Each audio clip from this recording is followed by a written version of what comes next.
भयानक डायन। नीलेश बस से उसकी मंजिल की ओर जा रहा था। उसे अपने आप से नफरत हो गई थी।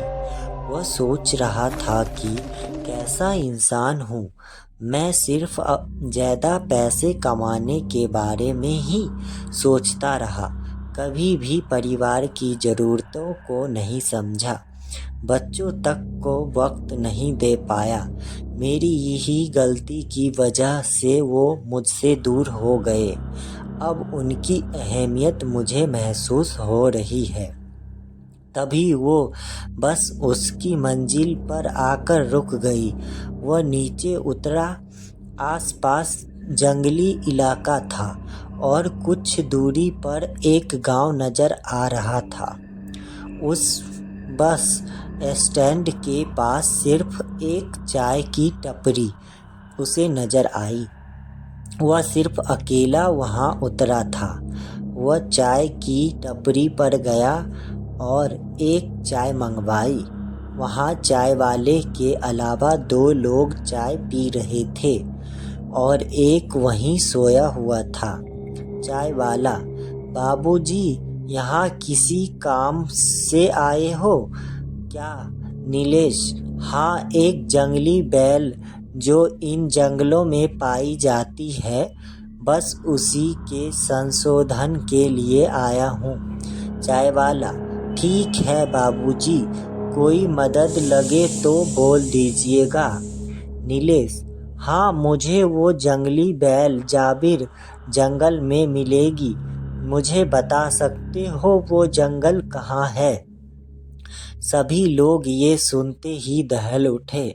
वहाँ सोया हुआ वो आदमी भी ये सुनकर जग उठा। चाय वाला, बाबूजी, उस जंगल का नाम भी लेना पाप है। कहते हैं कि उस जंगल में किसी चुड़ैल का बसेरा है। कई लोगों को उसने मार डाला है। आप जैसे आए हैं वैसे ही वापस लौट जाएं। नीलेश ने अब ज़्यादा बात नहीं की। चाय पी और जहाँ गांव था उस ओर जाने लगा। तभी पीछे से आवाज़ लगाते हुए वही आदमी जो सोया हुआ था चाय की टपरी पर, उसके पास आया। आदमी, मेरा नाम दारा है, मैं आपकी मदद कर सकता हूँ। नीलेश ने उसे ठीक से देखा। लंबी दाढ़ी, सर के बाल गधे और घुंघराले और शायद थोड़ी शराब पिया हुआ पर देखने में बलवान जैसा शरीर था। नीलेश, वो जंगल कहाँ है? तुम मुझे बताओ। दारा, हाँ, पर पैसे मिलेंगे तो ही। नीलेश, जितने चाहिए उतने दूंगा, मुझे वहाँ ले चलो। दारा, आज नहीं, आज अमावस्या है, आज वो जंगल ज़्यादा भयानक होगा। नीलेश, कुछ भी हो पर मुझे वहाँ ले चलो। दारा, नहीं, हम कल सुबह चलेंगे, अभी शाम भी होने वाली है, आप मेरे घर चलिए। दारा नीलेश को अपने घर ले गया। वहाँ उसने खाना बनाया जो बड़ा स्वादिष्ट था। नीलेश ने देखा दीवार पर कुछ तस्वीरें लगी थी। एक तस्वीर पर एक महिला और बच्ची थी और दूसरे में दारा की ही पहलवानी की तस्वीर थी। नीलेश, तुम पहलवान हो? दारा, हाँ, पर उनके जाने के बाद सब कुछ जैसे तहस नहस हो गया। मेरी पत्नी और बच्ची को उसी चुड़ैल ने मार दिया। नीलेश, कैसे? दारा, मैं पहलवानी करने दूसरे गांव गया था।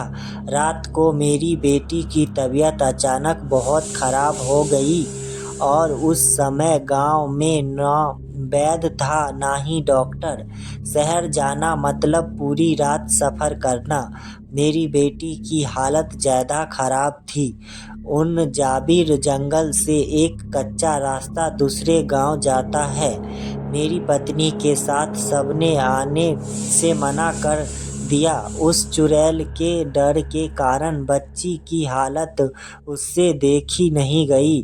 उसने बैलगाड़ी खुद निकाली, बच्ची को उसमें रख वो उस कच्चे रास्ते से दूसरे गांव लेके जाने लगे। लगी ताकि वहाँ के डॉक्टर या वैद्य को दिखा सके। अगली सुबह जब मैं आया तो मेरे सामने उनकी लाश पड़ी थी। उस शैतान चुड़ैल ने उन्हें नोच खाया था। ये बोलते ही वह बेहोश बहुत रोने लगा। नीलेश की आंख भी भर आई। फिर दारा ने एक शराब की बोतल निकाली और पूरी पी गया। फिर शराब के नशे में उसने बोल दिया, आगे हनुमान मंदिर के पीछे वाला जंगल ही जाबिर का जंगल है। यह बोलते ही वह सो गया, पर नीलेश को अपना काम पूरा करना था। वह चुपके से निकल पड़ा उस जाबिर जंगल की ओर। रात का भयंकर सन्नाटा था। वह जंगल में दाखिल हुआ। आज अमावस्या की काली रात थी। उसने दारा के घर से एक बड़ी टॉर्च साथ ले ली थी। रात कड़ी की डरावनी आवाज़ें उस काली अमावस्या की रात को और भी भयंकर बना रही थी। वह काफ़ी अंदर तक आ चुका था। एक हाथ में टॉर्च और दूसरे हाथ में खंजर लिए तभी अचानक कुछ बड़ी ही तेजी से उसके पास से गुजरा। नीलेश का दिल जोरों से धड़कने लगा। उसने देखा नीचे आसपास खून ही खून बिखरा पड़ा था। तभी अचानक उस पे भयानक वार हुआ। उसके चलते उसकी टॉर्च दूर जा गिरी। अब धारदार नाखूनों से कोई उस पर तेजी से वार किए जा रहा था। अजीब चीखने की आवाज़ें आ रही थी, पर अंधेरा इतना कि कुछ दिखाई नहीं पड़ रहा था। नीलेश चारों ओर खंजर घुमाए जा रहा था। तभी वो किसी तरह टॉर्च के पास पहुंचा। जैसे ही उसने टॉर्च घुमाई, उसके सामने रात्रि चुड़ैल उसे गुस्से से घूरती हुई नजर आई। रक्त से भरी हुई डरावनी आंखें, लंबे नाखूने। उसने फिर हमला किया। नीलेश ने खंजर मारने की कोशिश की, पर उसके तेजी के वार से वह खंजर दूर जा गिरा। वह फिर उसके सामने थी। नीलेश घायल और बेसहारा बन गया था। मौत उसके सामने थी। जैसे ही वो आगे बढ़ी, उसके पीछे से किसी ने उस पर कुल्हाड़ी से वार किया। वो दारा था जो नीलेश के पीछे पीछे चला आया था। उसके दिल में जो गुस्सा भरा हुआ था, वो कुल्हाड़ी से बार बार उस पे वार किए जा रहा था। तभी नीलेश ने खंजर लिया और दारे को देते हुए कहा, इसे इसके सिर में मार दो, ये मारी जाएगी। दारा ने खंजर लिया और उस चुड़ैल के सिर पर मारते ही रहा। उसके खून के बिछोरा उड़ने लगी। वो मारी गई। फिर नीलेश ने छोटी बोतल निकाली और उसका रक्त उसमें एकत्रित कर लिया। दारा, आखिर मैंने बदला ले ही लिया। मेरे पत्नी और बच्ची के आत्मा को आज शांति मिलेगी। नीलेश, तुम्हें कैसे पता मैं जंगल में आ गया? दारा, मैंने तुम्हारे पास खंजर देखा था। मुझे शक हुआ। मैं जानबूझकर नशे में सोने का नाटक किया।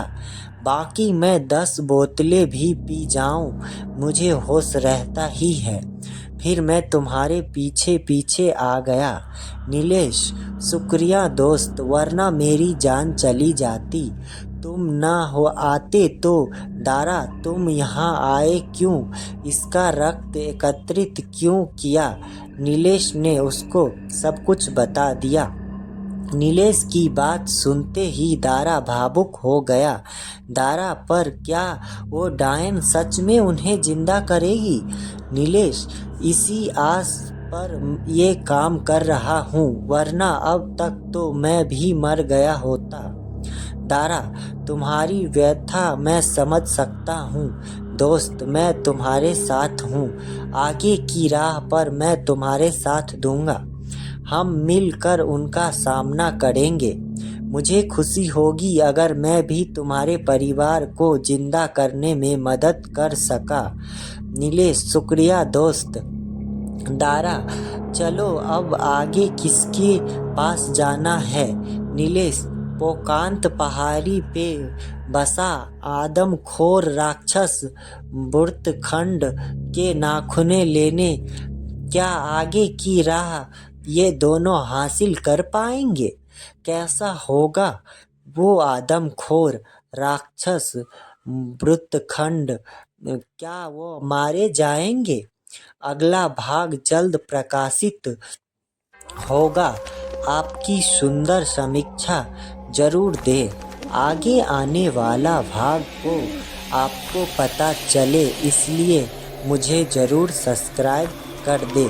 धन्यवाद। लाइक करें, कमेंट करें, सब्सक्राइब करें। Bye bye.